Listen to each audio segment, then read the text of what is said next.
આણંદ ખાતે ભગવાન જગન્નાથની 21મી રથયાત્રાનું ઇસ્કોન દ્વારા આયોજન। Story report by Nandlal Bhanushali, Anand. Hare Krishna. મારું નામ છે વ્રજમોહન દાસ।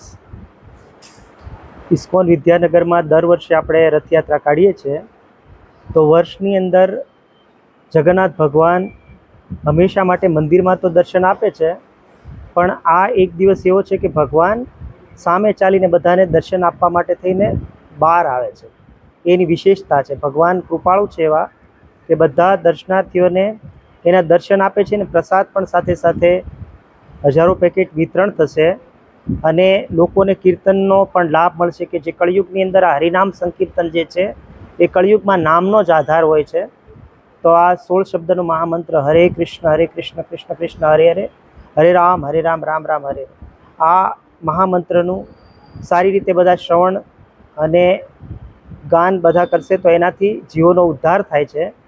પશુ પંખી પણ સાંભળે એનો પણ ઉદ્ધાર થાય છે। તો વિશેષ આ કીર્તન, દર્શન, પ્રસાદનો આ વિશેષ લાભ બધા લે એવી અમારી જાહેર જનતાને આમંત્રણ છે કે બધા પધારે અને લાભ લે। હરે કૃષ્ણ, જય જગન્નાથ। हरे कृष्णा, जगन्नाथ भगवान की। तो आ हमारी इस्कॉन मंदिर वल्लभ विद्यानगर द्वारा 21મી रथयात्रा है અને આ રથયાત્રામાં ચરોતરવાસીઓ માટે એક અનેરો ઉત્સાહ હોય છે। દર વખતની જેમ આ વખતે પણ ભક્તોનો એક અનેરો ઉત્સાહ જોવા મળ્યો છે અને રથયાત્રાની સંપૂર્ણ તૈયારી તડામાર રીતે પતી ગઈ છે અને હવે આપણે રથયાત્રાના એક પરિપૂર્ણ આખરી સ્ટેજ ઉપર છીએ।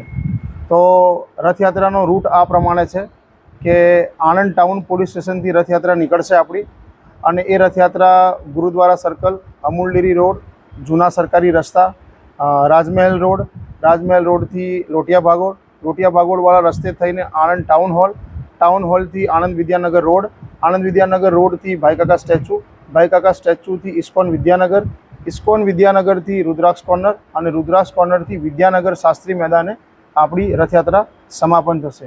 રથયાત્રા શરૂ થવાનો સમય છે બપોરે 2:30 વાગે આણંદ ટાઉન પોલીસ સ્ટેશને શરૂ થશે અને સાંજે 8 વાગે આપણી રથયાત્રા વિદ્યાનગર શાસ્ત્રી મેદાને સમાપન થશે।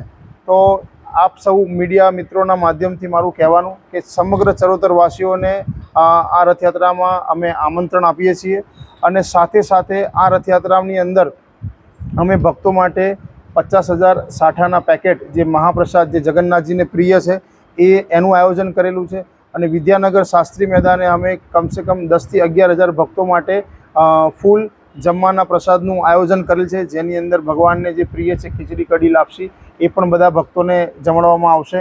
તો આપ સર્વે મીડિયા મિત્રોના માધ્યમથી કહેવાનું કે આ ભગવાન જગન્નાથનો જે રથ છે એ રથમાં લોકો જોડાય અને આ રથયાત્રાની અંદર વિશેષ આકર્ષણ એવું છે કે હરિનામ કીર્તન, કે જે હરિનામ કીર્તનથી લોકોનો ઉદ્ધાર થાય છે।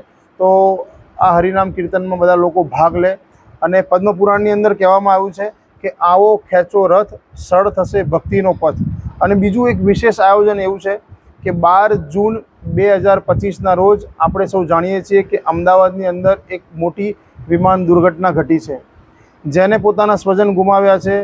તો એ લોકોને ભગવાન જગન્નાથ એ દુઃખ સહન કરવાની શક્તિ આપે અને એ દુર્ઘટનાને ધ્યાનમાં રાખીને અમે એક વિશેષ આયોજન કર્યું છે કે અમારા મંદિરના પ્રમુખ શ્રી સચ્ચિદાનંદ પ્રભુ જે ત્યાં આગળ 3 વાર હરે કૃષ્ણ મહામંત્રનું કીર્તન કરશે અને એ લોકોને હરિનામ રૂપી શ્રદ્ધાંજલિ અર્પણ કરશે અને સાથે સાથે 1 કલાક અમે એમના માટે નગર સંકીર્તન જે ત્યાં આગળ ભગવાન માટે એક સંપૂર્ણ 1 કલાક એ નગર સંકીર્તન અમે એ ભક્તોને અર્પણ કરીશું કે જે એ લોકોએ આ 12 જૂન 2025ના રોજે પોતાના જીવ ગુમાવ્યા છે। અને સાથે સાથે બધા જ ચરોતરવાસીને વિનંતી કે ભગવાન જગન્નાથને રથ ઉપર દર્શન કરે, બધા જ બિરાજે, હર્ષો ઉલ્લાસપૂર્વક રથયાત્રાનો આનંદ લે। ઓફકોર્સ વરસાદની સિઝન છે પણ ભગવાન તમને એકવાર જો દર્શન આપવા માટે બહાર નીકળતા હોય તો મારું બધા જ લોકોને કહેવું કે ભગવાનના દર્શન કરવા માટે પણ તમે લોકો એકવાર બહાર આવો। જય જગન્નાથ, હરે કૃષ્ણ, જગદગુરુ શ્રીલ પ્રભુપાદ કી જય।